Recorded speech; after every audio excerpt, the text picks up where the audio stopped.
നമസ്കാരം. അനിഴം നക്ഷത്രത്തിൻ്റെ പ്രത്യേകതകളും അവസ്ഥകളും ഗുണദോഷ സ്ഥിതികളുമൊക്കെ നോക്കിയാൽ അനിഴം നക്ഷത്രാധിപൻ ശനിയാണ്. എല്ലാ അനിഴം നാളുകാരും ശനിദശയിൽ ജനിക്കുന്നു. അപ്പം ജനനശിഷ്ട ശനിദശ എത്ര കാലം ഉണ്ടെന്ന് കണ്ടുപിടിക്കണം. അനിഴം തുടങ്ങി എത്ര നാഴിക വിനാഴിക ചെന്നപ്പോഴാണ് ജനനം എന്നതിനെ ആശ്രയിച്ചത് കണ്ടുപിടിക്കാം.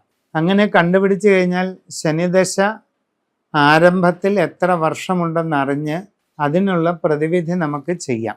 തുടർന്ന് ബുധൻ, കേതു, ശുക്രൻ, ആദിത്യൻ, ചന്ദ്രൻ, ചൊവ്വ തുടങ്ങിയ ഗ്രഹങ്ങളുടെ ദശാകാലം യഥാക്രമം വരികയാണ്.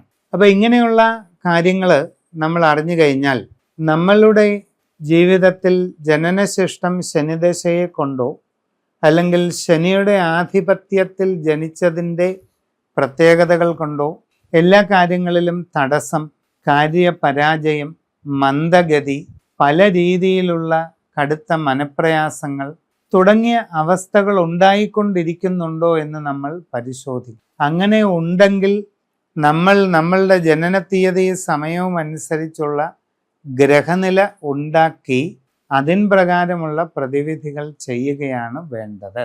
പൊതുവായിട്ട് നമ്മൾ ശിവക്ഷേത്രത്തിൽ ഒരു ക്ഷീരധാര നടത്തുന്നതൊക്കെ വളരെ നല്ലതാണ്. മഹാമൃത്യുഞ്ജയ ഹോമം ഗൃഹത്തിൽ ചെയ്യുന്നത് നന്നായിരിക്കും.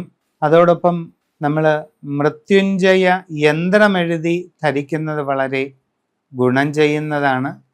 ഇന്ദ്രനീല കല്ല് വിധിപ്രകാരം മോതിരവിരലിൽ ധരിക്കുന്നതും വളരെ പ്രയോജനം ചെയ്യുന്നതായിട്ട് കാണുന്നുണ്ട്.